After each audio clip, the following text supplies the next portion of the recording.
கர்த்தர் எகிப்தியரில் செய்த அந்த மகத்தான கிரியையை இஸ்ரவேலர்கள் கண்டார்கள். ஆமென். நம்முடைய ஆண்டவர் அசாதாரணமான தேவன். ஆமென். எப்படிப்பட்ட தேவன்? அசாதாரணமான தேவன். சாதாரண தெய்வம் அல்ல. 33 கோடி தெய்வங்கள் நிரம்பி இருக்கிற இந்த உலகத்தில் 33 கோடி தெய்வத்தில் ஒரு தெய்வம் அல்ல, இவைகளுக்கெல்லாம் மேற்பட்டவராய் அசாதாரணமான தேவனாய் இருக்கிறார். ஹல்லேலூயா, ஹல்லேலூயா. He is a God of unusual. அசாதாரணமான தெய்வம். சாதாரணமாய் ஆமென் தெய்வர்கள் இப்படி இருப்பார்கள், சாதாரணமாய் கடவுள் இப்படி இருப்பார், சாதாரணமாய் இப்படி ஆண்டவர்னா இப்படி இருப்பார் அப்படின்னு சொல்லி மனிதர்களுடைய பார்வையிலே கடவுள்கள் பலவிதங்களிலே தென்படுகிறார்கள். ஆனால் ஆமென் இப்படித்தான் என்று சொல்லி ஆமென் நிர்ணயிக்க முடியாத, கிரகிக்க முடியாத ஒரு அற்புதமான ஒரு தெய்வத்தை நாம் ஆராதித்து கொண்டிருக்கிறோம். ஹல்லேலூயா, ஹல்லேலூயா, ஹல்லேலூயா. அவர் கிரியை செய்வதில் மகத்துவமானவர். அவர் கிரியை செய்வதில் மகத்துவமானவர். இங்கே வேதம் சொல்லுகிறது, கர்த்தர் எகிப்தியரில் செய்த அந்த மகத்தான கிரியையை இஸ்ரவேலர்கள் கண்டார்கள். ஆமென், ஹல்லேலூயா. இந்த காலை நேரத்திலும் நம்முடைய கண்கள் பார்க்கத்தக்கதாய் நம்முடைய குடும்பத்திலே, தனிப்பட்ட வாழ்விலே, ஊழியத்திலே, எதிர்காலத்திலே தேவன் மகத்துவமான கிரியைகளை செய்ய போகிறார். ஹல்லேலூயா, ஹல்லேலூயா, ஹல்லேலூயா. அவர் இயற்கைக்கு அப்பாற்பட்டவர், அசாதாரணமானவர், அன்யூஷுவல் காட். இப்படி நிறைய விதத்திலே, நிறைய பதங்களிலே நாம் தேவனை குறித்து நாம் தியானிக்க முடியும். இன்றைக்கு எனக்கு முன்பாக இருக்கிற நேரத்திலே ஆமென் முடிந்தால் அல்ல ஒரு 5 காரியங்கள் இல்லாவிட்டால் தேவன் அனுமதிக்கிற ஒரு 3-4 காரியங்களை சொல்லி நான் ஜெபிக்க விரும்புகிறேன். எப்படி அசாதாரணமான காரியத்தை அவர் நம்முடைய வாழ்க்கையிலே செய்கிறார். சாதாரணமாக இருக்கக்கூடிய சூழ்நிலைகளை, சாதாரணமாக தென்படக்கூடிய காரியங்களை ஒரு தெரிந்து கொள்ளப்பட்ட சந்ததிக்காக, தெரிந்து கொள்ளப்பட்ட ஜனத்துக்காக பரலோக தேவன் இறங்கி வந்து அசாதாரணமான காரியங்களை ஆமென் விரல் விட்டு எண்ணக்கூடிய சில மணி துளிகளிலே செய்துவிட்டு போன சம்பவங்கள் வேதத்திலே எழுதப்பட்டிருக்கிறது. அதிலிருந்து சில சம்பவங்களை எடுத்து இந்த காலை நேரத்திலே உங்களுக்கு முன்பாக வைத்து அதே சம்பவங்கள், அதே மகத்தான கிரியைகள், அதே அசாதாரணமான காரியங்களை நம்முடைய வாழ்க்கையிலும் ஆண்டவர் செய்வார் என்று சொல்லி உங்கள் விசுவாசத்தை தட்டி எழுப்ப விரும்புகிறேன். தேவன் பெரிய காரியங்களை செய்வார். ஹல்லேலூயா, ஹல்லேலூயா. தேவன் இஸ்ரவேல் ஜனங்களுக்கு செய்த மகத்தான கிரியைகளிலே ஒன்று ஆமென் வேதத்திலே நாம் வாசிக்கும் போது யாத்ராகமத்தின் புத்தகம் 14ஆம் அதிகாரம் 3வது வசனத்தை வாசியுங்கள். யாத்ராகமத்தின் புத்தகம் 14ஆம் அதிகாரம் 3வது வசனம். அப்பொழுது பார்வோன் இஸ்ரவேல் புத்திரரை குறித்து, அவர்கள் தேசத்திலே திகைத்து திரிகிறார்கள், வனாந்திரம் அவர்களை அடைத்து போட்டது என்று சொல்லுவார். திகைத்து திரிந்த காலங்கள், திகைத்து திரிய வைத்த சூழ்நிலைகள். 430 வருஷ அடிமைத்தனத்தில் இந்த இஸ்ரவேல் ஜனங்கள் வெளியே வருகிறார்கள். நல்லா இருந்துச்சு. இஸ்ரவேல் வெளியே வருகிறார்கள். ஆனால் அவர்கள் வெளியே வந்த போது ஆமென் வேதம் சொல்லுகிறது, அவர்கள் நினைத்த காரியங்களுடைய வாழ்க்கையிலே நடக்கவில்லை. ஹல்லேலூயா. வாக்குத்தத்தம் பண்ணின தேவன் வாக்குத்தத்தம் பண்ணினார், உனக்கு பாலும் தேனும் ஓடுகிற தேசம், நலமும் விசாலமான தேசம் என்று சொன்னார். ஆனால் அவர்கள் சந்தித்தவைகள் எல்லாம் அவர்களுக்கு எதிர்மாறாகவே இருந்தது. அப்படிப்பட்ட சூழ்நிலையில தான் ஆண்டவர் தம்முடைய ஜனத்துக்கு மகத்துவமான கிரியைகளை வெளிப்பட ஆரம்பித்தார். அதிலே ஒன்று ஆமென் யாத்ராகமம் 14:3 வாசிக்கிறோம், ஜனங்கள் திகைத்து திரிந்தார்கள். 21வது வசனத்திலே வாசிக்கும் போது அங்கே வசனம் சொல்லுகிறது, அவர்களுக்காக செங்கடல் பிளந்து பிரிந்து போயிற்று. ஹல்லேலூயா. ஏன் அந்த ஜனம் வனாந்திரத்திலே திகைத்து திரிய வேண்டும்? அவர்கள் எகிப்துக்குள்ளாக சுகமாய் வாழ்ந்தவர்கள் தான். அடிமைத்தனத்தில் இருந்தாலும் அவர்கள் சுகமாய் வாழ்ந்தார்கள். அவருடைய கடைசி காலங்கள் தான் நெருக்கத்தில் இருந்தது, ஒடுக்கத்தில் இருந்தது. மற்றபடி எகிப்தில் அவர்களுக்காக சொந்த நாடு இருந்தது, சொந்த தேசம் அவர்களுக்காக இருந்தது. அவர்களுக்கான சகல வசதிகளும் இருந்தது, விரும்புகிற ஆகாரம் அவர்களுக்கு இருந்தது, விரும்புகிற காரியங்களை செய்து கொள்வதற்கான அனுமதி அங்கே வழங்கப்பட்டது. ஆனால் யோசேப்பை அறியாத ஒரு புதிய ராஜன் தோன்றின பிறகுதான் இஸ்ரவேல் ஜனங்கள் ஒடுக்கப்பட்டார்கள். இன்றைக்கு இந்திய தேசத்தில் நடந்து கொண்டிருக்கிற காரியத்தை போல தெய்வத்தை அறியாத கூட்டம், தெய்வத்தை அறியாத மனிதர்கள் ஆளும்போது தேசம் கலங்கி தவிக்கிறதை நாம் பார்க்க முடிகிறது. திகைத்து திரிகிறார்கள். 5 மாநில தேர்தல்களிலே 4 மாநிலங்கள் அவர்கள் பக்கம் போய்விட்டது என்று சொல்லுகிற ஆதங்கம் ஒரு பக்கம் இருந்தாலும், இந்த காலை நேரத்தில் சொல்றேன், இந்தியாவே அவங்க கைக்கு போகும். ஒரு மாதிரி பார்க்குறீங்க, இந்தியாவே காவிமயமாகும். Saffron will fly over all India. India முழுவதும் காவி கொடி என்ன செய்யும்? பறக்கும். சும்மா அவங்கள விட்டு வைப்பார் நினைக்கிறீங்களா? ஆமென். வேதத்திலே சபை வளர்ந்த சரித்திரத்தை நீங்கள் வாசித்து பார்த்தால் அப்போஸ்தலர் 8:1 சொல்லுகிறது, சபைகளுக்கு மிகுந்த உபத்திரவம் உண்டாயிற்று, மிகுந்த துன்பம் உண்டாயிற்று.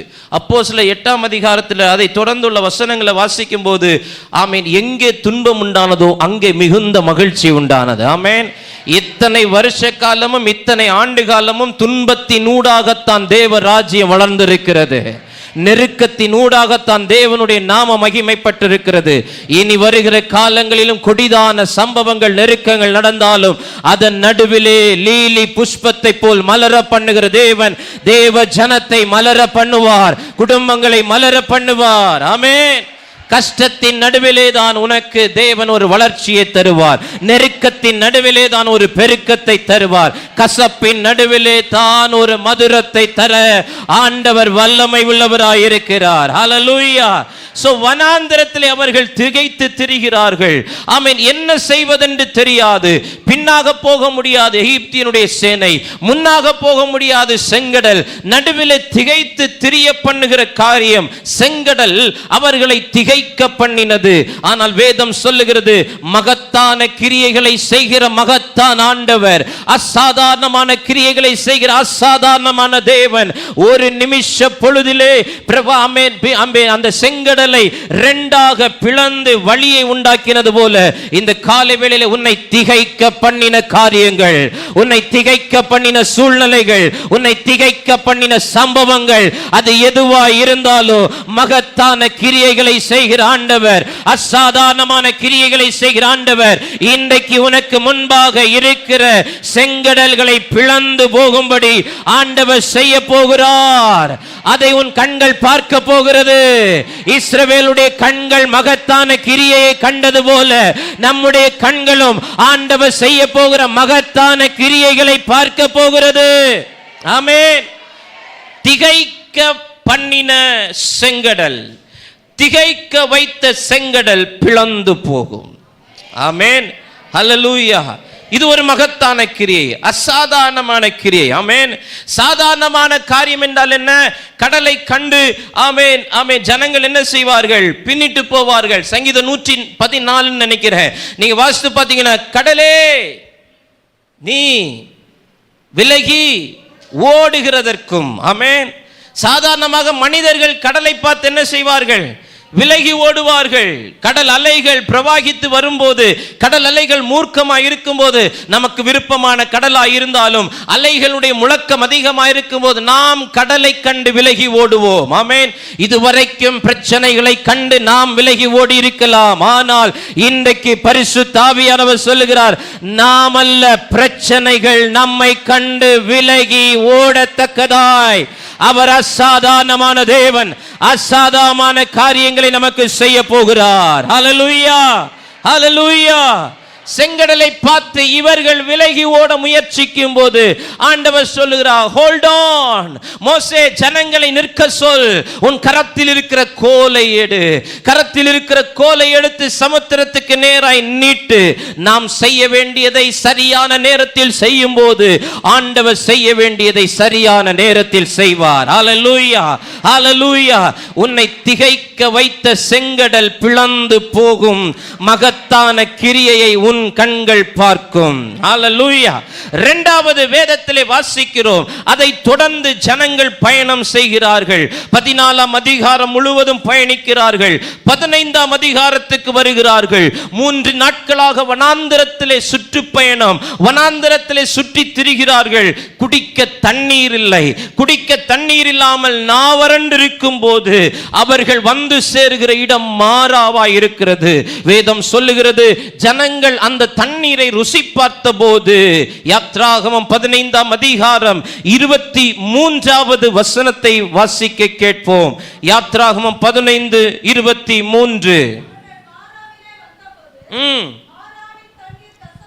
மாராவின் தண்ணீர் கசப்பாயிருந்தது, அதை குடிக்க அவர்களுக்கு கூடாதிருந்தது. அதனால் அவ்விடத்துக்கு மாரா என்று பெயர்.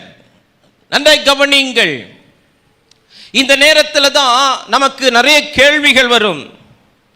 இஸ்ரவேல் ஜனங்களை தேவன்தான் வெளியே கொண்டு வருகிறார். இஸ்ரவேல் ஜனங்களை தேவன்தான் விடுவித்து கொண்டு வருகிறார். அவர் வரும்போது அவருடைய வழிகளில் என்னென்ன இருக்கும் என்பது ஆண்டவருக்கு தெரியும்.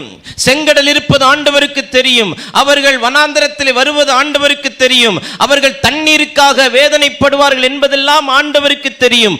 அப்படி தெரிந்தும் நம்ம என்ன நினைப்போம் தெரியுமா? இதெல்லாம் தெரியும்ல ஆண்டவருக்கு, அப்படின்னா ஒரு நல்ல நீரூற்றண்டையில் கொண்டு போய் அந்த ஜனத்தை விட்டுருக்கலாம்ல.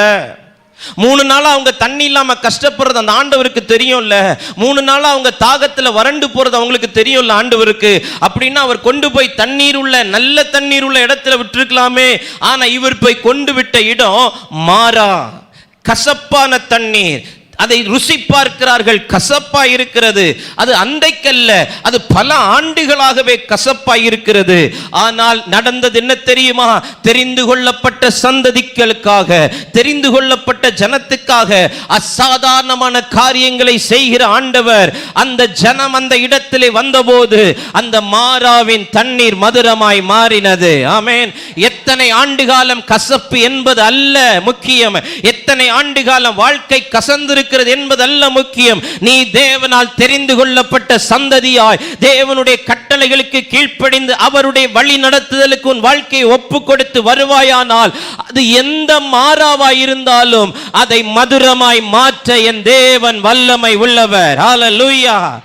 கசப்பை தந்த மாறா மதுரத்தை தரும். கசப்பை தந்த வாழ்க்கை மதுரத்தை தரும். கசப்பை தந்த வாலிப மகன் மதுரத்தை தருவார். கசப்பை தந்த வாலிப மகள் மதுரத்தை தருவார். எந்த பிள்ளையினுடைய வாழ்க்கை கசந்து போனதோ அதே பிள்ளையினுடைய வாழ்க்கையிலே மதுரத்தை உண்டு பண்ணுகிற மகத்தான கிரியைகளை உங்கள் கண்கள் பார்க்க போகிறது. ஆமென். ஹல்லேலூயா. இஸ்ரவேலுடைய கண்கள் அவருடைய மகத்தான கிரியைகளை கண்டது. அசாதாரணமான கிரியைகளை செய்தார். ஆமென். He is not an ordinary God to do an ordinary thing. அவர் சாதாரண தெய்வம் அல்ல, சாதாரணமான காரியத்தை செய்கிறதற்கு அவர் extraordinary God. ஹல்லேலூயா. அவர் அசாதாரணமான தேவன், அசாதாரணமான காரியங்களை செய்வார். ஹல்லேலூயா. இங்கே சாட்சிகளை கேட்டோமே, இவர்கள் ரட்சிக்கப்படுவதற்கு வாய்ப்பு கிடையாது. நீங்கள் முடிந்தால் ஒரு விசை பஞ்சாப் மாநிலத்துக்கு போய் அந்த தேசத்தில் போய் ஊழியம் செய்து பாருங்கள். வருஷத்தில் ஒரு விசையாவது ஆமென் ஒரு டீமாக நாம் பஞ்சாப் மாநிலத்துக்கு போக வேண்டும். போவாண்டாம். உங்க ஆமேனை பார்த்து உங்களை கூட்டிட்டு ட்ரெயினில் உங்களை உட்கார வச்சு தான் நான் வீட்டுக்கு வருவேன். ஆமென். ஹல்லேலூயா. போகணும் பாருங்க. ஹல்லேலூயா. எல்லா இடத்துக்கும் போகணும். ஆமென். எல்லாத்துக்கும் டப்பு தான். எல்லாத்துக்கும் நீங்கள் ஸ்டெப் வச்சிட்டீங்கன்னா அவர் தந்துடுவார். ஹல்லேலூயா. பணம் ஒரு பொருட்டே கிடையாது. ஹல்லேலூயா. ஹல்லேலூயா. ஆமீன். ஆண்டவருக்காக நம்ம நின்னோன்னு வைங்களேன், ஆண்டவர் அவர் செய்கிற காரியங்கள்லாம் அசாதாரணமான காரியங்கள். ஹல்லேலூயா. ஹல்லேலூயா. நான் ஒரு வருஷமாக சொல்லியிருப்பேன், சர்ச்சுக்கு ஒரு கேமரா வாங்கினாங்க காசு கொடுங்க, சர்ச்சுக்கு ஒரு டிவி வாங்கினாங்க காசு கொடுங்க, சர்ச்சுக்கு ஒரு மிக்சர் வாங்கினாங்க காசு கொடுங்க, சர்ச்சுக்கு ஒரு மைக் வாங்கினாங்க காசு கொடுங்க. ஒரு காக்கா கூட அசையலை, ஒரு சில சகோதரர்கள் குடும்பங்களை தவிர. ஆனால் பாருங்க, நேரம் வந்துச்சு, ஆண்டவர் செஞ்சாரு, மகத்தான கிரியைகளை கண்கள் கண்டது. ஹல்லேலூயா. அப்போ இங்கே வசனம் சொல்லுகிறது, கசப்பை தந்த மாறா. எத்தனையோ பேர் அந்த மாறா வழியாய் கடந்திருப்பார்கள். நாட் ஒன்லி இஸ்ரேலைட்ஸ், இஸ்ரவேல் மக்கள் மாத்திரமல்ல, எத்தனையோ பேர் அந்த வழியாய் கடந்திருப்பார்கள். எல்லாரும் அதை தண்ணீரை ருசி பார்த்திருப்பார்கள். கசப்பு என்று சொல்லி அந்த இடத்தை புறக்கணித்திருப்பார்கள், அந்த இடத்துக்கு வருவதை தவிர்த்திருப்பார்கள். ஆனால் இஸ்ரவேல் ஜனமும் அதே வழியாய் வருகிறது. ஆனால் அந்த மாறா அதன் பிறகு மாறாவாக இல்லை, அது மதுரமாய் மாறிவிட்டது. ஹல்லேலூயா. என்ன அர்த்தம் தெரியுமா? உங்க வாழ்க்கையில தேவன் செய்கிற அதிசயம் உங்க வாழ்க்கைக்கு மட்டுமல்ல ஆசீர்வாதம், உங்களுக்கு பின் வருகிற சந்ததிகளுக்கும் அது ஆசீர்வாதம். ஆமென். இஸ்ரவேல் ஜனம் சில நாட்கள் மாறாவிலே இருந்துவிட்டு அடுத்த பகுதிக்கு கடந்து விட்டார்கள். ஆனால் அவைகளை தொடர்ந்து வந்த ஜனம் அந்த இடத்துக்கு வந்து அந்த மாறாவின் தண்ணீரை ருசி பார்த்தபோது கடந்த நாட்களில் இருந்த கசப்பு இப்ப இல்லை. I want to prophesy. இன்றைக்கு சில குடும்பங்களை பார்த்து நான் தீர்க்க தரிசனம் உரைக்க விரும்புகிறேன். இதுவரைக்கும் கசப்பான வாழ்க்கை சந்தித்திருக்கிற அனுபவங்கள் மற்றவருடைய பார்வைக்கு அது தென்பட்டிருக்கலாம். ஆனால் இனி வருகிற சந்ததிகள் உன் வழியாய் வரும்போது அந்த கசப்பை அவர்கள் உணராத அளவுக்கு ஒரு மதுரத்தை ஆண்டவர் உன் குடும்பத்துக்கு தருவார். உன் வியாபாரத்திலே ஒரு மதுரத்தை தருவார். உன் பொருளாதார மண்டலத்திலே ஒரு மதுரத்தை தருவார். கசப்பை தந்த மாறா மதுரத்தை தரும். ஆமென். மகத்தான கிரியைகளை கண்கள் காணும், அசாதாரணமான கிரியைகளை கண்கள் காணும். ஒன்று திகைக்க வைத்த செங்கடல், இரண்டாவது கசப்பை தந்த மாறா, மூன்றாவது வேதம் சொல்லுகிறது யாத்ராகமத்தின் புத்தகம் 14ஆம் அதிகாரம் 8வது வசனத்தை வாசியுங்கள். யாத்ராகமம் 14ஆம் அதிகாரம் 8வது வசனம். கடினப்படுத்தினார், அவன் இஸ்ரவேல் புத்திரரை பின்தொடர்ந்தான். 23வது வசனம். அப்பொழுது எகிப்தியர் அவர்களை தொடர்ந்து குதிரைகளோடும் ரதங்களோடும் யுத்த வீரரோடும் அவர்கள் பிறகாலே சமுத்திரத்தின் நடுவிலே பிரவேசித்தார்கள். 30வது வசனம். இவ்விதமாய் கர்த்தர் அந்நாளிலே இஸ்ரவேலரை எகிப்தியரின் கைக்கு தப்புவித்து ரட்சித்தார். கடற்கரையிலே எகிப்தியர்கள் செத்து கிடக்கிறதை இஸ்ரவேலர் கண்டார்கள். ஹல்லேலூயா. மூன்றாவது பின்தொடருகிற பார்வோனிய சேனைகள் பிணமாவதை நம்முடைய கண்கள் பார்க்கும். ஹல்லேலூயா.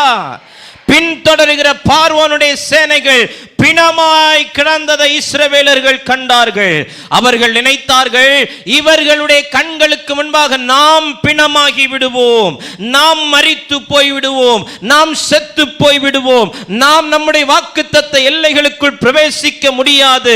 ஆமென். எகிப்தியன் என்னை விடுதலையாக்கினாலும் மீண்டும் என்னை பின்தொடர்ந்து வருகிறார். சில குடும்பங்களிலே சாபங்கள் பின்தொடர்ந்து வருகிறது, தரித்திரங்கள் பின்தொடர்ந்து வருகிறது, வியாதிகள் பின்தொடர்ந்து வருகிறது. இன்றைக்கு பரிசுத்த ஆவியானவர் சொல்லுகிறார், நான் அசாதாரணமான தேவன், அசாதாரணமான காரியங்களை செய்கிறவர். நான் செய்யும் மகத்துவமான காரியங்களை உன் கண்கள் காண போகிறது. உன்னை இதுவரைக்கும் பின்தொடர்ந்து வந்த பார்வோனுடைய சேனைகள் பிணமாய் கிடப்பதை உன் கண்கள் காண போகிறது. ஹல்லேலூயா. சில காலம் பார்வோனை விட்டு வைப்பார், சில காலம் பார்வோனுடைய இருதயத்தை கடினப்படுத்துவார். இந்திய தேசத்திலே சில பார்வோன்களை ஆண்டவர் கடினப்படுத்துவது நல்லது. அதற்காய் நான் தேவனை துதிக்கிறேன். காரணம், அவர்களை கொஞ்சம் கொஞ்சமாய் அழிப்பது தேவனுடைய திட்டம் அல்ல, அவர்களை மொத்தமாய் அழிப்பது தேவனுடைய திட்டம். ஆமென். சத்துருவை கொஞ்சம் கொஞ்சமாய் அழிக்கிறது தேவனுடைய திட்டம் அல்ல, சத்துருவை முழுவதுமாய் சங்கரிப்பது தேவனுடைய திட்டம். ஹல்லேலூயா. இப்ப கொஞ்ச காலம் விடுதலையா உலாவு என்று சொல்லி சத்துருவை விட்டு வச்சிருக்கிறார், பிசாசை விட்டு வச்சிருக்கிறார். ஆனால் காலம் வரப்போகிறது, நேரம் வரப்போகிறது, ஒட்டுமொத்த பிசாசை கட்டி நரகத்திலே தள்ளி அவனுக்கு முடிவுண்டாக்கும்படியான சமயத்தை ஆண்டவர் வைத்திருக்கிறார். ஆமென். ஹல்லேலூயா. சோ அதனால நமக்கு சத்துருடைய வீழ்ச்சி நமக்கு தெரியாது. அவன் வளருவது போல் இருக்கும், அவன் பெருகுவது போல் இருக்கும். ஆமென். நாளுக்கு நாள் அவன் வளர்ந்து கொண்டிருப்பது போல் இருக்கும். வேதம் சொல்லுகிறது, துன்மார்க்கர் புல்லை போல் தழைக்கிறார்கள். ஆமென். ஆனால் நீதிமான் பனையை போல் செழிக்கிறான். ஹல்லேலூயா. பனை ஒரு நாளிலே வளராது, அது பல ஆண்டுகள் ஆகலாம், ஆனால் உறுதியாய் நிற்கும். ஆனால் புல் ஒரே நாளிலே முளைக்கும், ஆனால் அடுத்த நாளிலே அது மிதிபடுவதற்கு ஏதுவாய் இருக்கும். நீ மிதிபடுவதற்கு ஏதுவான் அல்ல, நீ அண்ணாந்து பார்க்கத்தக்க ரீதியிலே ஆண்டவர் உன்னை உயர்த்தி பனையை போல் வைப்பதற்காக உன்னை வளர்த்தி கொண்டு வருகிறார். ஆமென். பின் தொடர்கிற பார்வோன்கள் பிணமாவதை உன் கண்கள் காணோம். ஆமென். அவர் தம்முடைய கிரியையில் மகத்துவமானவர். ஹல்லேலூயா, ஹல்லேலூயா. He is wonder in his work. அவருடைய கிரியையில் அவர் அதிசயமான தேவன். பின்தொடர்ந்தவர்கள் பிணமாவார்கள். ஹல்லேலூயா. பின்தொடர்ந்தவர்கள் பிணமாவார்கள். நம்புறீங்களா? விசுவாசிக்கிறீங்களா? தேவையில்லாம நம்முடைய குடும்பத்தை பின்தொடர்கிறது, தேவையில்லாம நம்முடைய பிள்ளைகளை பின்தொடர்கிறது, தேவையில்லாம நம்முடைய பிள்ளைகளுடைய எதிர்காலத்தை பின்தொடர்ந்து அழிக்க நினைக்கிற சத்துருடைய வல்லமைகள், ஆமென், அதை கொஞ்சம் கொஞ்சமாய் அல்ல, முழுவதுமாய், ஆமென், கொஞ்சம் கொஞ்சமாய் அல்ல, முழுவதுமாய், இன்னும் கொஞ்ச நேரம் தான் துன்மார்க்கன் ஈரான். ஆமென். இப்ப இருக்கிறான், பக்கத்துல பார்த்து சொல்லுங்க, இப்ப இருக்கிறான் துன்மார்க்கன், இப்ப வளர்றான், இப்ப பெருகிறான், இப்ப ஐஸ்வர்யவானாகிறான். நம்ம முன்னாடியே நம்ம அப்படியே ஆமென் கழுத்தை அப்படியே வணங்கா கழுத்து மாதிரி வச்சு நடக்கிறான். இன்னும் கொஞ்ச நேரம் தான். ஹல்லேலூயா. இன்னும் கொஞ்ச நேரம் தான். ஹல்லேலூயா. இந்தியா முழுவதும் அவங்க ஆட்சி செஞ்சாலும் ஒரே ராத்திரியில கத்த சூழ்நிலைகளை மாத்தி, ஆமென், ஆண்டவருக்கு கொஞ்சம் கொஞ்சமாய் அழிப்பது பிடிக்காது. அவர் நினைச்சார்னா ஒரே செகண்ட்ல 1,85,000 பேரை ஒரே கட்டத்தில் முடிப்பார். ஆமென். ஹல்லேலூயா. அவர் கிரியையில் மகத்துவமானவர். பின்தொடர்ந்த பார்வோனுடைய சேனைகள் பிணமாவதை கண்கள் காணும். ஹல்லேலூயா.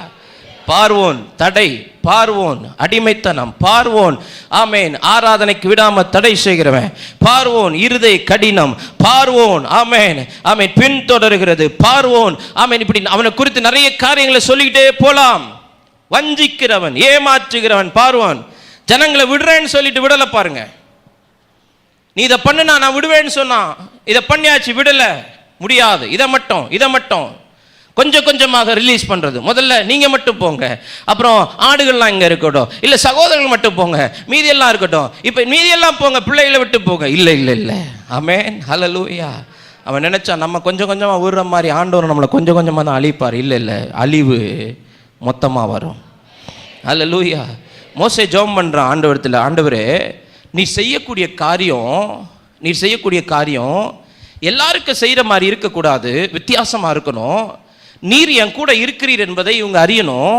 நீர் என் கூட இருக்கிறீர் என்பதை நீர் அறியணும். நான் உம்முடைய ஊழியக்காரன் என்பதை இந்த ஜனங்கள் என்ன செய்யணும்? அறியணும். அதனால ஒரு வித்தியாசம் நடக்கணும்னு சொல்லி முடிக்கிறதுக்குள்ளால பூமி பிளந்து ஆமென் கூட்டத்தோட என்ன செஞ்சாங்களாம்? உள்ள போனாங்களாம். ஆமென். தம்முடைய ஜனத்துக்காக, தம்மால் தெரிந்து கொள்ளப்பட்ட ஜனத்துக்காக ஆண்டவர் வைராக்கியம் கொள்ளுகிறவர். ஹல்லேலூயா. பின்தொடர்ந்த பார்வோனுடைய சேனை பிணமாவதை கண்கள் காணும். சாதாரணமான காரியங்களை கூட அசாதாரணமான தேவன் மகத்துவமாய் செய்து முடிக்க வல்லமை உள்ளவர். அவருடைய மகத்தான கிரியைகளில் ஒன்று, திகைக்க வைத்த செங்கடல் பிளந்து போனது. அவருடைய மகத்தான கிரியைகளில் 2, கசப்பை தந்த மாறா மதுரத்தை தந்தது. அவருடைய மகத்தான கிரியைகளில் 3, பின்தொடர்ந்த பார்வோனுடைய சேனை பிணமானது. ஆமென். 4வது ஒரு காரியத்தை வாசிக்கிறோம். யோசுவாவின் புத்தகம் 3ஆம் அதிகாரம். யோசுவாவின் புத்தகம் 3ஆம் அதிகாரம். நம்ம எல்லாருக்கும் தெரிந்த வசனங்கள் தான். நீங்கள் வாசித்து பார்த்தால் தெரியும். ஆமென். அறுப்பு காலத்திலே யோர்தான் என்ன செய்யுமாம்? பிரவாகித்து ஓடுமாம். வாசியுங்கள். 3ஆம் அதிகாரம் 15வது வசனம். யோசுவா 3ஆம் அதிகாரம் 15வது வசனம். யோர்தான் அறுப்பு காலம் முழுவதும் கரை புரண்டு போம். நல்ல கவனிங்க. யோர்தான் அறுப்பு காலம் முழுவதும் கரை புரண்டு போகும், பிரவாகித்து ஓடும், பிரவாகித்து ஓடும். மேலே இருந்து ஓடி வருகிற யோர்தானின் தண்ணீர் ஓடாமல் ஒரு குவியலாய் நின்றது. ஆமென். அப்ப சாதாரணமாக யோர்தானுக்கு நிலைமை என்னது? ஆக்சுவலி யோர்தான் எப்படி ஓடணும்? கரை புரண்டு ஓடணும், பிரவாகித்து ஓடணும். அறுப்பு காலம் முழுவதும் அதனுடைய யூசுவல் தன்மை, அதனுடைய கேரக்டர் என்ன? யோர்தான் கரை புரண்டு ஓடும். ஒரு நதி கரை புரளும் போது உடனே ஒரு எச்சரிக்கை விடுப்பார்கள், நதிக்கு ஓரமாய் இருக்கிறவர்கள் எல்லாம் பாதுகாப்பான இடங்களுக்கு சென்று விடுங்கள். மழைக்காலங்கள் வரும்போது, புயல் காலங்கள் வரும்போது, ஆமேன், ஜனத்துக்கு ஒரு எச்சரிப்பு வரும். ஆமேன், இப்படி இந்த ஆறு பெருக்கெடுத்து ஓடுகிறது, இந்த நதியிலே வெள்ளப்பெருக்கு ஏற்பட்டிருக்கிறது, எனவே அது கரை புரண்டு ஓடுகிறபடினால் அந்த கரைக்கு இந்த பக்கத்திலும் அந்த பக்கத்திலும் இருக்கிறவர்கள் என்ன செய்ய வேண்டும்? நீங்கள் என்ன செய்யணும்? பாதுகாப்பான இடத்திற்கு போயிருங்க அப்படின்னு சொல்லி எச்சரிப்பு. ஆக்சுவலா அதுதான் நடந்திருக்கணும். இங்க யோர்தான் கரை புரண்டு ஓடும் போது ஆண்டவர் தம்முடைய ஜனத்துக்கு ஒரு எச்சரிப்பை கொடுத்திருக்கணும். என்ன எச்சரிப்பு? எப்பா, யோர்தான் என்ன செய்து கரை புரண்டு ஓடுது, அதனால நீ யோர்தான் பக்கத்தில் இப்ப என்ன செய்யாத, போகாத, உன்னை பாதுகாத்துக் கொள்ள யோர்தானை விட்டு விலகி போ. ஆக்சுவலா இதுதான் செஞ்சிருக்கணும் ஒரு யூசுவல் காடா இருந்தா. ஆமென். ஒரு யூசுவல் மனுஷனா இருந்தா, ஒரு நார்மல் பர்சனா இருந்தா, நம்ம தண்ணீர் பெருக்கெடுக்கும் போது ஜனங்களை என்ன செய்ய மாட்டோம்? அங்கே போக விட மாட்டோம். ஆனால் நம்ம ஆண்டவர் தான், he is not a normal god. அவர் சாதாரணமான தெய்வம் அல்ல, அவர் யூசுவல் காட் அல்ல, எல்லாரை போல அல்ல, அவர் அசாதாரணமான தேவன் ஆயிற்று. இப்ப யோசுவாவுக்கு சொல்லுகிறார், எட்ரா உடன்படிக்கை பெட்டிய ஆசாரியர்கள் தோல் மேல உடன்படிக்கை பெட்டியை சுமக்கட்டும். அது எத்தனை யோர்தான் எவ்வளவு கரை புரண்டு ஓடினாலும், எவ்வளவு பிரவாகித்து ஓடினாலும் பரவாயில்லை. ஆமென். இன்னைக்கு யோர்தான் உன்னை கண்டு பின்னிட்டு போகும். ஆமென். உடன்படிக்கை பெட்டி உனக்குள்ளாக. ஆமென். தேவன் நம்முடைய கரத்தில் இந்த உடன்படிக்கை பெட்டியை தந்திருக்கிறார். இந்த உடன்படிக்கை பெட்டியை சுமக்கிற ஒவ்வொருவனுக்கு முன்பாக பிரவாகித்து ஓடுகிற யோர்தான் பின்னிட்டு ஓடும். ஆமென். ஹல்லேலூயா. ஆண்டவர் சொல்றாரு, பயப்படாத யோசுவா, பயப்படாத ஜனங்களை, பயப்படாதன்னு சொல்லு. ஆமென். அது அதனுடைய இயற்கை தன்மை அதுதான். யோர்தான் பிரவாகித்து ஓடும், அதை நீ மாற்ற முடியாது. ஆனால் நான் அசாதாரணமான தேவன். இந்த உடன்படிக்கை பெட்டியை தோள் மேலே சுமந்து கொண்டு ஆசாரியர்கள் முன்பாக நடக்க வேதம் சொல்லுகிறது, அவர்கள் முழுவதுமாக கூட யோர்தானுக்குள்ள இறங்கல. அவருடைய உள்ளம் கால் அந்த யோர்தானிலே பட்டவுடனே பிரவாகித்து வந்த யோர்தான் பின்னிட்டு ஓடினது, பின்னிட்டு ஓடினது. இது சாதாரணமான காரியமா? இது அசாதாரணமான காரியம். இதை அசாதாரணமான தெய்வம் மாத்திரமே செய்ய முடியும். இன்னைக்கு உன்னுடைய வாழ்க்கையில பிரவாகித்து வருகிற போராட்டங்கள் எதுவாய் இருந்தாலும், கரை புரண்டோடுகிற பிரச்சனைகள் எதுவாய் இருந்தாலும், இன்னைக்கு உடன்படிக்கை பெட்டியை சுமந்தவனாய் நிற்கும் பட்சத்தில் அது எவ்வளவு பிரவாகித்து வருகிற யோர்தானாய் இருந்தாலும் பின்னிட்டு ஓடும். இதைத்தான் சங்கீதக்காரன் 114 சொல்லுகிறார், கடலே நீ விலகி ஓடுகிறதற்கோ, யோர்தானே நீ பின்னிட்டு திரும்புகிறதற்கோ உனக்கு என்ன சம்பவித்தது? உனக்கு என்ன சம்பவித்தது? அப்படின்னா என்ன அர்த்தம்? நார்மலா நீ பின்னிட்டு போக மாட்டியே, நார்மலா நீ விலகி ஓட மாட்டியே, அப்ப ஏதோ ஒன்று நடந்திருக்குது. ஆமென். அப்ப என்ன நடந்திருக்குது? ஆமென். இதுவரைக்கும் மனிதர்களுடைய கால்கள் பட்டு பின் திரும்பாத யோர்தான் இப்ப உடன்படிக்கை பெட்டியை சுமந்து கொண்டு அந்த யோர்தானுக்குள் இறங்கின பட்சத்திலே இப்ப மனுஷனான் அல்ல, அவன் சுமந்து கொண்டிருக்கிற உடன்படிக்கையில் இருந்து வல்லமை புறப்பட்டு வந்தது. அவன் சுமந்து கொண்டிருக்கிற உடன்படிக்கை பெட்டியாகிய இயேசு கிறிஸ்து, வார்த்தையாகிய இயேசு கிறிஸ்து. ஆமென். ஹல்லேலூயா. இதுவரைக்கும் எத்தனையோ பேர் யோர்தான்ல இறங்கி இருப்பாங்க, அப்படிதான் யோர்தான் இருந்துச்சு, அது பின்னிட்டு போகல. எத்தனையோ பேர் என் குடும்பத்தில் வந்து ஜெபம் பண்ணாங்க பாஸ்டர், எத்தனையோ பேர் என் குடும்பத்துக்குள்ள வந்தாங்க, எத்தனையோ மருத்துவரை பார்த்தாச்சு, எத்தனையோ வைத்தியரை பார்த்தாச்சு, எத்தனை அலோபதியை பார்த்தாச்சு, ஹோமியோபதியை பார்த்தாச்சு, அப்புறம் எல்லா பதியும் பார்த்தாச்சு. அங்க ஒரு பதி இருக்கு, அங்கேயும் பார்த்தாச்சு சிலருக்கு. ஆமென். சும்மா வந்துட்டு போயிருவோம், ஒரு பிடி உப்பு அள்ளி போட்டு போயிரு, நீ வர வேணாம், நீ என்ன செய்வேனா, வர வேணாம். நிறைய வீட்டுக்குள்ளால வேளாங்கண்ணி மாதா சுருவமுள்ள எண்ணெய் பாட்டில் இருக்குது, அது சும்மா தான் பாஸ்டர் வச்சிருக்கிறேன். யோர்தான் பின்னிட்டு போக வேண்டும் என்றால் சுமக்க வேண்டியது பாட்டிலையோ, சுமக்க வேண்டியது வேறு காரியம் அல்ல, சுமக்க வேண்டியது உடன்படிக்கை பெட்டியே. ஹல்லேலூயா. உடன்படிக்கை பெட்டி. வேதத்தை சுமக்கணும், வார்த்தைகளை சுமக்கணும், பிரசன்னத்தை சுமக்கணும். உடன்படிக்கை பெட்டிக்குள்ள என்ன இருந்துச்சா? தேவ சமூகத்துக்கு அப்ப இருந்துச்சா? உடன்படிக்கை பெட்டிக்குள்ள என்ன இருந்துச்சு? ஆரோனுடைய துளிர்த்த கோல் இருந்தது. உடன்படிக்கை பெட்டிக்குள்ள என்ன இருந்துச்சு? தேவன் அருளிய கற்பனைகள் இருந்தது. ஆமென். தேவனுடைய பிரசன்னம், தேவனுடைய வார்த்தையும், தேவனுடைய ஆமென் வழி நடத்துதல் நம்மோடு கூட இருக்கும்போது நமக்கு முன்பாக பிரவாகித்து வருகிற யோர்தான்கள் பின்னிட்டு போகும் மகத்துவமான கிரியைகளை நம்முடைய கண்கள் காணும்படி செய்வார். ஆமென். இந்த வருஷம் 6 மாதங்கள் முடிவதற்கு உள்ளாகவே அப்படிப்பட்ட யோர்தான்கள் பின்னிட்டு போவதாக, பிரவாகித்து வருகிற யோர்தான்கள் பின்னிட்டு போவதாக, அரை புரண்டு ஓடுகிற யோர்தான்கள் பின்னிட்டு போவதாக. ஆமென். ஹல்லேலூயா. நம்முடைய கண்கள் பார்க்கும், என் கண்கள் பார்க்கும், உங்கள் கண்கள் பார்க்கும். பக்கத்துல பார்த்து சொல்ல, உங்க கண்ணும் பார்க்கும், என் கண்ணும் பார்க்கும். ஹல்லேலூயா. ஹல்லேலூயா. தேசத்தின் பிரசண்ட பார்க்க கூடாது. Amen. Past won't determine my future. கடந்த காலம் என் எதிர்காலத்தை தீர்மானிக்க போவது கிடையாது. நிகழ்காலம் என்னுடைய எதிர்காலத்தை தீர்மானிக்க போவது கிடையாது. நிகழ்காலத்திலே யோர்தான் பிரவாகித்து ஓடுகிறது, ஆனால் எதிர்காலத்திலே அது பின்னிட்டு போக போகிறது. நான் நிகழ்காலத்தை பார்த்து கொண்டு சோர்ந்து போய் உட்கார்ந்து இருப்பதற்கு தேவன் அழைக்கவில்லை. இதன் நடுவிலே உடன்படிக்கை பெட்டியை சுமந்து கொண்டு எதிர்காலத்தை பார்க்கிறேன், எதிர்காலத்தை பார்க்கிறேன், எதிர்காலத்தை பார்க்கிறேன். நான் இன்னைக்குள்ள கஷ்டத்தை பார்க்கல, இன்னைக்குள்ள நெருக்கத்தை பார்க்கல, இன்னைக்கு நான் வாடகை வீட்டில் இருக்கிறத பார்க்கல, இன்னைக்கு ஒரு ஓட்ட பைக்கை பார்க்கல, இன்னைக்கு ஒரு செகண்ட் ஹேண்ட் காரை பார்க்கல. ஆனா எதிர்காலத்தில் எனக்கு தேவன் தருகிற சொந்த வீட்டை பார்க்கிறேன், எதிர்காலத்தில் தேவன் தருகிற மெகா சர்ச்சை பார்க்கிறேன், எதிர்காலத்தில் தேவன் தருகிற ஆயிரக்கணக்கான ஜனங்களை பார்க்கிறேன், எதிர்காலத்தில் தேவன் என்னை வைக்க போகிற ஆமென் உயர்வான ஸ்தலங்களை பார்க்கிறேன். இக்காலத்து பாடுகள் இனி வெளிப்பட போகிற மகிமைக்கு ஒப்பிடத்தக்கவைகள் அல்ல. இன்னைக்கு பாடுகள், உபத்திரவங்கள், யோர்தான் பிரவாகித்து வருகிறது, யோர்தான் கரை புரண்டு ஓடுகிறது.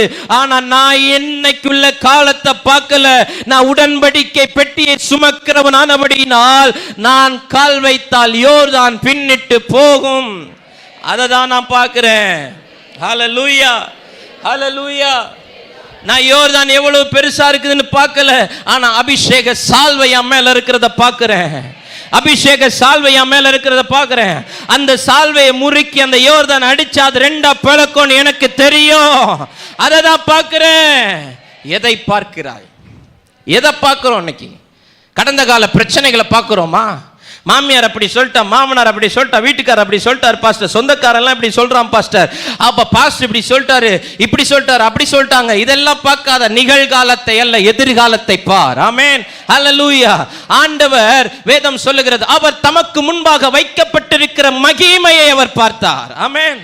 இயேசு கிறிஸ்து பார்த்தது மகிமை. பிதாவாகிய தேவன் அவருக்கு முன்பாக வைத்த மகிமை அவர் பார்த்ததுனால இந்த பாடுகள், இந்த கசையடிகள், இந்த துப்புனது, இந்த மறுதளிச்ச காரியம், இந்த காட்டி கொடுக்கப்பட்ட காரியம், இது எதுவுமே அவரை பொருட்படுத்தவில்லை. ஆமென். அவரை பாதிக்கல. ஏன்னா தமக்கு முன்பாக வைத்திருந்த மகிமைக்கு. ஆமென். ஹல்லேலூயா. உனக்கு ஒரு மகிமை உண்டு. ஹல்லேலூயா. பாட்டு மட்டும் பாடுறான். இன்பேசு ராஜாவை நான் பார்த்தால் போதும், மகிமையில் அவரோடு நான் வாழ்ந்தால் போதும் அப்படின்னு பாடிட்டு இந்த மனுஷனோட வாழவே முடியல பாஸ்டர். இந்த மனுஷியோட எப்படி பாஸ்டர் நீங்கள் குப்பை கொட்டுறீங்க? எப்படி? தள்ளு வண்டியில் தான். ஹல்லேலூயா. எப்படி பாஸ்டர்? எப்படி பாஸ்டர்? 7 பிள்ளைங்க பெத்தாச்சு. 7 பிள்ளைங்களை பெற்று 1 2 3 4 5 7 பேர பிள்ளைங்களை பெற்றாச்சு. இப்போ சொன்ன உடனே கணக்கு பண்ணுவாங்க, யாரை சொல்லியாராக்கா? அந்த மனசெல்லாம் நாசமாக போவதாக. ஆமென். ஒன்றும் சொல்ல முடியல, யாரையும் சொல்ல முடியல. குட்டு மதிப்பாக ஒன்று சொன்னாலும் இவ்வளோ சொல்லியிருப்பாரோ, அப்போ 7னா ரைட்டு. ஆமென். எண்ணங்களை கிறிஸ்துவுக்கு நேராய் சிறை பிடிக்கிறேன். ஹல்லேலூயா. இவங்களா ஒரு தீர்மானத்துக்கு வந்து, இவங்களா ஒரு ஒப்பீனியன் கொடுத்து, இவங்களா ஒரு கன்க்ளூஷன் கொடுத்து, இவங்களா ஒரு முன்னுரை எழுதி, இவங்களா ஒரு பொருளுரை எழுதி, இவங்களா ஒரு முடிவுரை எழுதி, இவங்களா ஒரு சைனையும் போட்டு, இவங்களா ப்ராஜெக்டையும் சப்மிட் பண்ணி, இவங்களா ரிசல்ட்டையும் அனௌன்ஸ் பண்ணிடுவாங்க. ஆமீன். இது எதுவுமே பாஸ்டருக்கு தெரியாது. கடைசியில் ரிசல்ட் போட்டது யாரு? செரின் பாஸ்டர். ரிசல்ட் போட்டது யாரு? செரின் பாஸ்டர். யோர்தான் பின்னிட்டு திரும்பும். கடைசியாக ஒரு வார்த்தையை சொல்லி முடிக்கிறேன். அசாதாரணமான தேவன் அசாதாரணமான காரியங்களை செய்ய வல்லவர். மார்க் எழுதின சுவிசேஷம் 6ஆம் அதிகாரம் 38வது வசனம். மார்க் எழுதின சுவிசேஷம் 6ஆம் அதிகாரம் 38வது வசனம். அதற்கவர், உங்களிடத்தில் எத்தனை அப்பங்கள் உண்டு, போய் பாருங்கள் என்றார். அவர்கள் பார்த்து வந்து 5 அப்பங்களும் 2 மீன்களும் உண்டு என்றார். ஆமென். ஆண்டவராகிய இயேசு கிறிஸ்து போதகம் பண்ண துவங்குகிறார். வசனத்தை கேட்கிறாங்க ஜனங்கள். வசனத்தை கேட்டு கேட்டு கேட்டு நேரமானதே அவங்களுக்கு தெரியல. இங்க ஒரு 5 நிமிஷம் பிந்திருச்சுன்னா வாட்சை பார்க்குறோம், கிளாக்கை பார்க்குறோம், அப்புறம் பாஸ்டரை பார்க்குறோம், அப்புறம் பக்கத்தில் இருக்கிறவங்கள பார்க்குறோம், அப்புறம் இந்த பக்கம் இருக்கிற புருஷனை பார்க்குறோம். நேராச்சு போமா அப்படின்னு அவர் உடனே கண்ணு காட்டுவார்.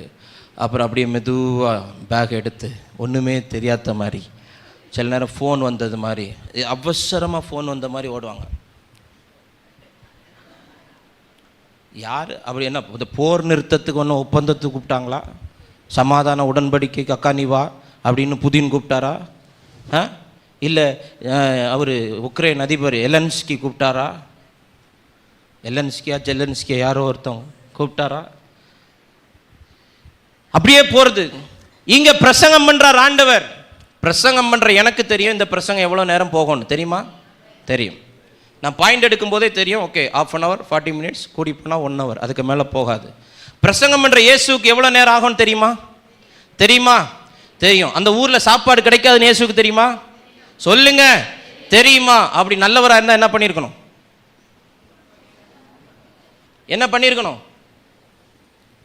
வந்த உடனே புல்பீட்டில் ஏறுறதுக்கு முன்னாடியே பேதுருங்கவா பார்த்தா எப்படியும் 5000 பொம்பளை, ஒரு 5000 10, எப்படியும் ஒரு 20,000க்கு மேலே மக்கள் என்ன செய்யுது?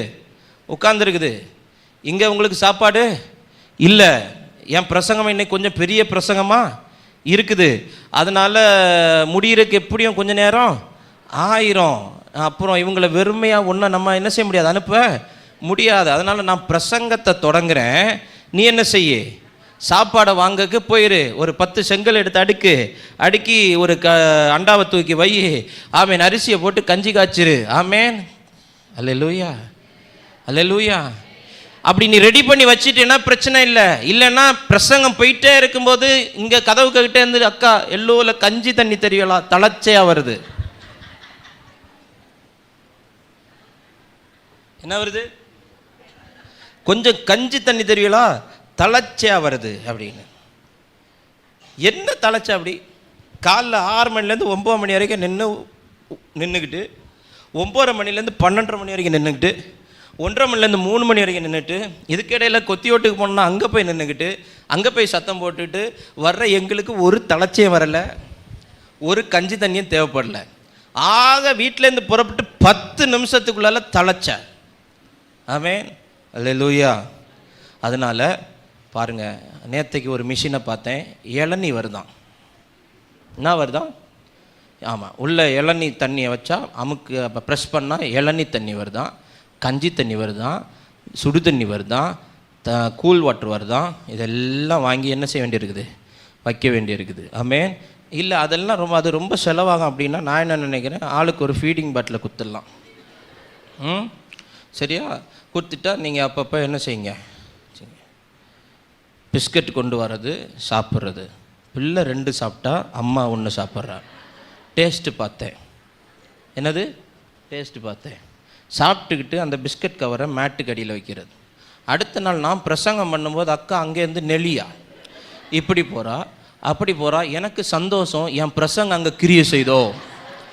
ஏன்னா அவர் வசனத்தை பேசி கொண்டிருக்கும் போதே குணமளிக்கத்தக்கதாய் வல்லமை புறப்பட்டு சகல வியாதியஸ்தரை சுகமாக்கினது போல, ஒருவேளை நம்ம அந்த லெவலுக்கு வந்துட்டோம் ஆண்டவரே, நம்ம பேசும்போதே வல்லம் இறங்குதே, அக்காவால் உட்கார முடியல அப்படின்னு சொன்னா, அக்காவுக்கு போன வாரம் உள்ள வச்ச பிஸ்கட் பாக்கெட்ல இருந்து உற்பத்தி ஆன எறும்பு உள்ள போயிருச்சு. ஆமென். உள்ள போனோன்னு பாருங்க, ரியாக்ஷனை கவனிங்க. கீழே இருந்தே வருவாங்க, கீழே இருந்தே வந்து இப்படி பிடிப்பாங்க. அப்படின்னா என்ன அர்த்தம்? எறும்பு அகப்பட்டது, எறும்பு அகப்பட்டது. ஒருவேளை நின்று கர்த்தர் ஆராய்ச்சிருந்தா அப்படியே நசுக்கி அதுக்கப்புறம் இப்படி லைட்டா விட்டா அதுக்கப்புறம் கீழே செக் பண்ணுவாங்க எறும்பு விழுந்துச்சா அப்படின்னு.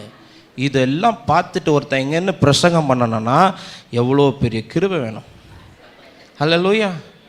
ஒருவேளை பின்னாடி ஃபேன் போட மறந்துட்டோன்னு வைங்களேன், அங்கேருந்தே ஆக்ஷன் காட்டுவாங்க. அப்படின்னா என்ன அர்த்தம்? சரின் பாஸ்டர், உடனே யார்கிட்டயா சொல்லி ஃபேனை போட சொல்லுங்க. ஒரே வெக்கையா இருக்குது. ஆமென். ஒரு நாள் வந்து நின்று பாருங்கள், என்னெல்லாம் அநியாயம் கூத்தெல்லாம் நடந்து பாருங்க. ஹல்லேலூயா. அப்ப ஆண்டவருக்கு தெரியும் பிரசங்கம் முடியறதுக்கு லேட் ஆகும்னு தெரியும், இவங்கள்ட்ட ஒன்றும் இல்லைன்னு தெரியும். அப்போ இவர் ஏற்கனவே சீசரிடத்துல என்ன சொல்லியிருக்கணும்? ஆயத்தம் பண்ண சொல்லியிருக்கணும். பண்ணல. இப்போ வெகு நேரம் ஆயிற்று, பொழுது சாய்ந்தது. இப்போ ஆண்டவர் சீஷர்களை பார்த்து சொல்றாரு, உங்களிடத்தில் ஏதாகிலும் உண்டா என்று சொல்லி போய் பாருங்கள், புசிக்கிறதற்கு இவர்களிடத்தில் ஒன்றும் இல்லை, இவர்களிடத்தில் ஒன்றும் இல்லை. ஆமே, நாங்க போய் ஊர்ல வெளியில போய் நாங்க வாங்கணும்னு சொல்லி எங்களை அனுப்புங்க அப்படின்னு சொன்னா இவ்வளவு பணம் கொடுத்தாலும் கிடைக்காது, என்ன பண்ணலாம்? ஆண்டவர் சொல்றாரு, ஆமேன், இங்க எவன்ட்டே அது ஏதாவது இருக்கான்னு கேளுன்னு சொன்னா 5 அப்பம் 2 மீன், அவனுக்கே அது பத்தாது. ஆமேன். நார்மலா பசியோட இருக்கிறவனுக்கு 5 அப்பம் 2 மீன் பத்தாது. ஆமேன். ஹல்லேலூயா. அதுவும் பொரிச்ச மீன். ஆமேன். ஹல்லேலூயா. அந்த அப்பத்துக்குள்ளால் அந்த பொரிச்ச மீன் அப்படி எடுத்து வச்சு அப்படி சுருட்டி வச்சு சாப்பிட்டா என்ன டேஸ்ட் தெரியுமா? ஆமேன். அதுவும் அந்த மீன் பொளிச்சல்னு ஒன்று இருக்குது பாருங்க. வாழை இலையில மீன், முழு மீனை வச்சு அப்படியே அந்த தோசைக்கல்ல வச்சு அப்படி வேக வச்சு அப்படி வேக வச்சு அப்படி வேக வச்சு அப்படி வேக வச்சு அப்படி வேக வச்சு அப்படி சாப்பிட்டா அவ்வளோ நல்லா இருக்கும். சில பேர் மீன் பொரிச்சா இந்த காக்காய்க காலு காஞ்சி போனால் எப்படி இருக்க தெரியுமா? அப்படி இருக்குது. அப்படிலாம் இருக்கக்கூடாது. அது பாருங்க, I am very very very curious in food. பாருங்கள், அந்த சாப்பாட்டை வந்து அதை ரசித்து சாப்பிட்ணும், ருசித்து சாப்பிட்ணும். ஆமென். ஹல்லேலூயா. ஒரு ஆமென் சொல்லுங்க. என் ஆண்டவர் மீன்களை பிடிச்சி பொரிச்சு, மீன்களை பிடிச்சி பொரிச்சு வச்சுக்கிட்டு சீசரில் கூப்பிட்டாராம், பிள்ளைகளே வாருங்கள், நான் உங்களுக்காக பாறை மீன் பொரித்து வைத்துள்ளேன், நான் உங்களுக்காக. ஆமேன். அடுத்தது எனக்கு பிடிச்சது நான் சொல்கிறேன், உங்களுக்கு பிடிச்சதை நீங்கள் சொல்லிக்கிங்க. ஆமேன். கனவாவை பண்ணி வச்சுருக்குது. கனவா பொரிக்க மாட்டாங்கல்ல, கனவாவை அப்படி பண்ணுவாங்க. ஆமேன். ஆனால் இன்றைக்கி நம்ம என்ன சொல்கிறோம்? பிள்ளைக்கு பொரிச்ச மீன் கொடுக்காத. ஏசு என்ன கொடுத்தாரு? எங்கள் வீட்டம்மா என்னை ஒரு மாதிரி பார்க்குறாங்க. சோத்திரம். எல்லாருடைய கண்களுக்கும் என்னை மறைத்து என்னை பாதுகாத்து கொள்ள ஆண்டவரே. ஆமென். ஹல்லேலூயா. சகலத்தை உண்டாக்கி அவர் நல்லதென்று கண்டார். சிக்கனை உண்டாக்கினார், நல்லதென்று கண்டார். மட்டனை உண்டாக்கினார், நல்லதென்று கண்டார். பீஃபை உண்டாக்கினார், நல்லதென்று கண்டார். எல்லா காய்கறியும் உண்டாக்கினார், நல்லதென்று கண்டார். அவர் நல்லதென்று கண்டதை எல்லாம் நாம், சிக்கன் சூடு எங்கே இருக்குது? வெளிப்படுத்தின விசேஷம் வாசிங்க. அப்படியா? இல்லை. நம்ம பேலன்ஸ்டாக போயிட்டோம் அப்படின்னா பிரச்சனை இல்லை. என்னையே சேர்த்தா சொல்கிறேன், எல்லாம் பேலன்ஸ்டாக போயிடுச்சுன்னா எது சாப்பிட்டாலும் நமக்கு ஒன்றுமே இல்லை. சாவுக்கு எதுவான எதை சாப்பிட்டாலும் நம்மளை ஒன்றும் செய்யவே செய்யாது. அப்போ 5 அப்போ 2 மீன் கிரவுண்ட் லெவல். அதனுடைய அந்த அந்த சாதாரணமான காரியத்தை பார்த்தா ஒருவன் சாப்பிடுவதற்கு அது போதுமானது கிடையாது. ஆனால் இப்போ ஜனத்துக்கு மகத்துவமான கிரியைகளை வெளிப்படுத்துகிற ஆண்டவர் 5வது கடைசியாக என்ன செய்கிறாராம்? வாய்ப்பே இல்லாவிட்டாலும் வாயை திருப்தியாக்குகிறார். ஆமென். வேதம் சொல்லுகிறது, அவர் நன்மையினால் உன் வாயை திருப்தியாக்கி. வாய்ப்பே இல்லை.